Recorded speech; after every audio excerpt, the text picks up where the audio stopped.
Achika, India's #1 trusted gold buyers. We release pledged gold instant cash payment. Entry panna வெற்றி. Download the app. Meenakshi Institute of Engineering and Technology, Tandalam, Chennai. BTech CSE, AANML, ANDS, Cyber Security, IT and ECE. மயில் பறக்கும் போது சிறகு அடிச்சுதான் அதில் ஒரு ரக்க அசைஞ்ச உன்னை சூரபத்மனுக்கு வைத்த கலக்கிருச்சுங்கிறார். அப்போ மயிலுக்கே இவ்வளவு ஆற்றல் இருந்தால் மயிலை வைத்து கொண்டு இருக்கக்கூடிய முருகனுக்கு எவ்வளவு ஆற்றல் இருக்கும்? இவ்வளவு ஆற்றல் மிக்க ஒரு தெய்வம் நம்ம வழிபடும் போது நம்ம வாழ்க்கையில் சோதனையை தருமான்னு கேட்டால்,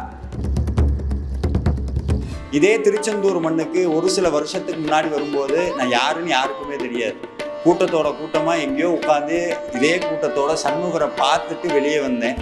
வந்துட்டு ஒரே வருஷத்தில் திருச்செந்தூர் வரும்போது விஐபியாக தான் வந்தேன். எல்லாமே முருகன் போட்ட பிச்சை தான். டாக்டர் கைவிட்ட எத்தனையோ கேன்சர் பேஷண்ட் இன்னைக்கும் உயிரோட போயிடுவாங்கன்னு சொன்னவங்க இன்ன வரைக்கும் உயிரோட உட்காந்து சேவை பண்ணிட்டு இருக்காங்க. நடக்க முடியாதுன்னு சொன்னவங்க நடந்து முருகனுக்கு சேவை பண்றாங்க. ஒண்ணுமே இல்லை, வாழ்க்கையே முடிஞ்சு போச்சுன்னு தற்கொலைக்கு போனவங்க இன்னைக்கு பல கோடிகள் சம்பாதிக்கிற அளவுக்கு சாமி மாத்தி இருக்கிறார். இது அத்தனையும் சொல்லக்கூடிய ஒரு விஷயம் என்னன்னா, முருகனை நம்பினால். சாமி இப்போ 7.5 சனிக்கு பயப்பட்டு அப்பனே முருகான்னு காலை பிடிச்சா 7.5 சனியே பரவாயில்ல போலங்கிற மாதிரி சோதிக்கிறாரப்பா முருகரே அப்படின்னு எல்லாருமே நம்ம சொல்ல கேட்டிருக்கோம். முருகபக்தர்கள் முக்கால்வேசி பேருடைய சொல் சோதிக்கிறாருப்பா அப்படின்னு.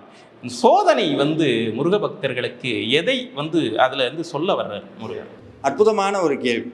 முருகப்பெருமானுடைய ஆற்றலை சொல்லணும்னா, எப்போவுமே முருகப்பெருமான ஆற்றலை சொல்கிறத விட அவருடைய மயிலோடைய ஆற்றலை சொன்னார். அவர் அதை வச்சிருக்கவருடைய ஆற்றல் எவ்வளோன்னு கண்டுபிடிச்சிடலாம். கந்தர் அலங்காரத்தில் அருணகிரிநாதர் சொல்கிறார், மயில் பறக்கும் போது சிறகு அடிச்சு தான். சிறகு அடிக்கும் போது அதில் ஒரு ரக்க அசைஞ்ச உன்னை 7 அண்டங்களும் அதிர்ச்சுங்கிறார். மயில் தோகை அசைஞ்சு வந்தால் பரவாயில்ல, அதில் ஒரு ரக்க அசைஞ்ச உன்னை 7 லோகங்களும் அதிர்தான் சூரபத்மனுக்கு வைத்த கலக்கிருச்சுங்கிறார். அப்போ மயிலுக்கே இவ்வளவு ஆற்றல் இருந்தால் மயிலை வைத்து கொண்டு இருக்கக்கூடிய முருகனுக்கு எவ்வளவு ஆற்றல் இருக்கும்? அப்போது இவ்வளவு ஆற்றல் மிக்க ஒரு தெய்வம் நம்ம வழிபடும் போது நம்ம வாழ்க்கையில் சோதனையை தருமான்னு கேட்டால், நிச்சயமாக ஒரு சில காலகட்டத்துக்கு மேலே நம்மளுக்கு அப்படி ஒரு மனநிலை வரும். என்னென்னா, இதுக்கு முன்னாடி நம்ம எந்த ஒரு தெய்வத்தையும் அவ்வளோ விடாப்பிடியாக பூஜை பண்ணதெல்லாம் இருக்காது. நம்ம பூஜைக்குள்ளே வந்த உன்னையே, தெய்வ வழிபாட்டுக்குள்ளே வந்த உன்னையே, முருக வழிபாட்டுக்குள்ளே வந்த உன்னையே நம்ம மனம் என்ன பண்ணும்னா, சுற்றி இருக்கிறதெல்லாம் ஏதோ ஒரு விஷயம். இன்றைக்கி நீங்கள் முருகன் கோயிலுக்கு போயிட்டு வரீங்க, இல்லை திருச்செந்தூருக்கு வரீங்க, வந்தோம்னா மறுநாள் வீட்டில் சண்டை வந்துருச்சுன்னா உடனே நம்ம என்ன பண்ணுவோம்? இதுக்கு தான் சொன்னாங்க திருச்செந்தூர் போகக்கூடாதுன்னு தான் வந்துருச்சு இல்லை அப்படின்னு. ஆனால் இதுக்கு முன்னாடி என்னமோ சண்டையே போடாமல் அமைதி புறாவாக இருந்த மாதிரியும் திருச்செந்தூர் வந்ததுக்கப்புறம் தான் சண்டை போட்ட மாதிரியும் நம்ம எல்லாம் பேசும். இதுதான் என்னென்னா, நீங்கள் நல்லா யோசிச்சு பாருங்கள். நல்லது செய்யும் போதெல்லாம் மனசு செய்ய முடியாததுக்கு என்னென்ன ரீசன் இருக்கோ அதெல்லாம் சொல்லணும். ஒரு சின்ன உதாரணம், காலையில் 6 மணிக்கு எந்திரினா அப்போ தான் அவங்க மனசு சொல்லு, நேற்று தானே 11 மணி வரைக்கும் வேலை செஞ்சேன், இன்றைக்கி எதுக்கு 6 மணிக்கு நீ எந்திரிக்கணும்? இதே 10 மணி வரைக்கும் தூங்குன்னா அதுக்கு எவ்வளவு நல்ல விஷயம் சொல்ல முடியுமோ மனசு எல்லாத்தையும் சொல்லும். ஒரே ஒரு விஷயந்தாங்க, உலகத்தில் ஜெயிக்க முடியாத ஒரு விஷயம் இருக்குன்னா அது நம்மளை ஜெயிக்கிறது.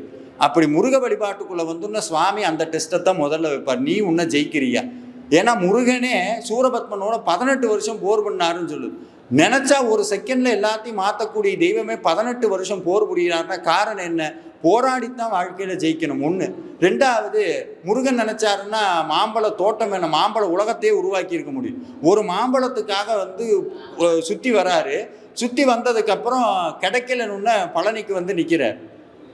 இதை நம்ம வரலாறாக படித்தோம்னா சாமி கோவம் வந்துருச்சுன்னு நினைப்போம். அப்படி கிடையாது. சாமி நமக்கு சொல்லாமல் ஒரு விஷயத்த சொல்கிறார். உன் வாழ்க்கையில் ஒரு விஷயம் வேணும்னு நினச்சின்னா அந்த உலகத்தையே சுற்றுனா தான் கிடைக்கும்னா சுற்று, அதுக்கு பயப்படாத. நம்ம என்ன நினைக்கிறோம்? நான் திருச்செந்தூர் போயிட்டு வந்துட்டேன், இன்னைக்கு காலையில் எனக்கு மறுநாளே எனக்கு சாமி எல்லாத்தையும் மாற்றணும்னு நினைக்கிறேன். அப்படி மாற்றவே முடியாது. எப்போ முருகன்கிட்ட போகிறீங்களோ அப்போவே முருகன் நமக்கு போராடுற குணத்தை தான் கொடுப்பார். எப்போ போராடுற குணம் வரும்? நமக்கு எதிராக சில விஷயங்கள் நடந்தால் தான் போராட்டம் வரும். ஆனால் உடனே நம்ம என்ன பண்ணுவோம்? வாழ்க்கையே போராட்டமாக இருக்கான்னு நினைப்போம். அப்படி கிடையாது. அந்த வாழ்க்கை போராட்டத்தையே சாதனையாக மாற்றி, யாரெல்லாம் நம்ம முன்னாடி நம்ம இவெல்லாம் ஒன்றும் பண்ண மாட்டான், இவெல்லாம் தோற்று போயிடுவான், இந்த உலகம் சிரிச்சுக்கிட்டு இருந்த உலகத்துக்கு மத்தியில் ஜெயிச்சிட்டான்னு முருகன், நான் அப்போ ஜெயிச்சிட்டான்னு எல்லாரும் சொல்கிற அளவுக்கு முருகன் மாற்றுவார். போராடுற குணமும் போராடுறதுக்கு உண்டான தைரியமும் ஒவ்வொரு தடவையும் விழுகும்போது சாமி உள்ளுக்குள்ளே சொல்லார், உள்ளுக்குள்ளே நான் இருக்கிறேன் அப்படின்னு. நீங்கள் நல்லா இந்த பக்தர்கள் எல்லாம் ஒரு அனுபவம் வந்திருக்கும். நம்ம சாமி நம்மளுக்கு இவ்வளோ சோதனை கொடுக்குறாரே முருகான்னு சொன்னால் நம்மளுக்கு முன்னாடி யாம் இருக்க பயமேன்னு வண்டியில் போவார். அப்போ என்ன கூட தாண்டா இருக்கேன் கவலைப்படாத அப்போ நம்மளுக்கு என்ன வேணும்? அசைக்க முடியாத நம்பிக்கை வேணும். அந்த நம்பிக்கை இருந்துருச்சுன்னா எப்பேற்பட்ட சவால்களும் எப்பேற்பட்ட சோதனைகளும் மழை மாறி வருதுன்னா பனி போல போயிடும். இது முருக பக்தர்களுக்கு உண்டான இயல்பு. முருக பக்தர்களுக்கு இந்த செந்தூர் மண்ணில் இவ்வளவு ஒரு விசேஷமான நாளில் நீங்கள் சொல்லக்கூடிய ஒரு செய்தி, ஒரு அறிவுரை, எப்படி வேணாலும் அதை எடுத்துக்கலாம். அறிவுரை சொல்கிற அளவுக்கு எனக்கும் வயசும் பத்தாது, பக்குவம் பத்தாது.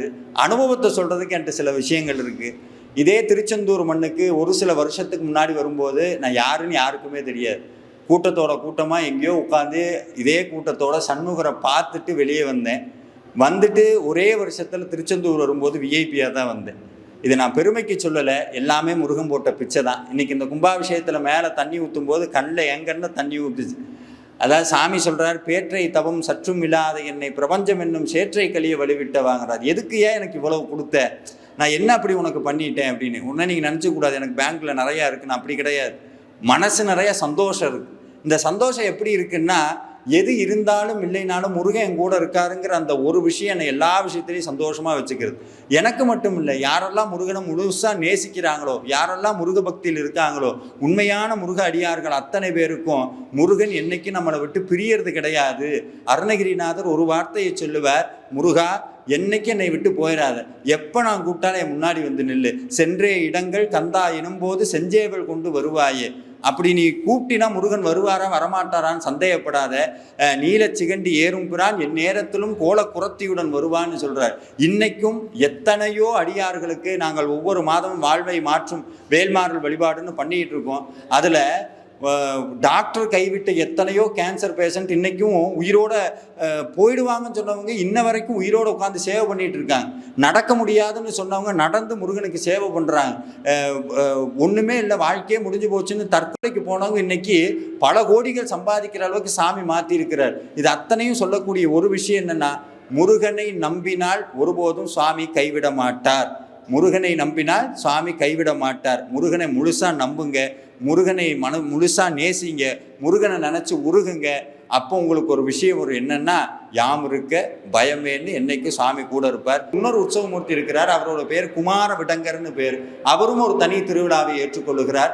இந்த மாதிரி அது மட்டும் இல்லாமல் நீங்கள் சுற்றி பிரகாரத்தில் வந்தீங்கன்னா வீரபாண்டிய கட்டபொம்மன் பூஜித்த முருகன் ஒரு சுவாமி இருப்பார். அவரை கட்டாயம் நம்ம பார்க்கணும். வீரபாண்டிய கட்டபொம்மன் பூஜித்த முருகன் அப்படின்னு சொல்லி தனியாக இருப்பாங்க. இத்தனை சிறப்புகளும் மூலவர் மட்டும் சிறப்பு இல்லாமல் உற்சவர்களுக்கு இவ்வளவு சிறப்புமிக்க ஒரு கோவில்னா அது நம்மளுடைய திருச்செந்தூர் தான். Attica, India's #1 trusted gold buyers. We release pledged gold instant cash payment. Entry panna வெற்றி. Download the app. Meenakshi Institute of Engineering and Technology, Tandalam, Chennai. BTech CSE, AANML, ANDS, Cyber Security, IT and ECE.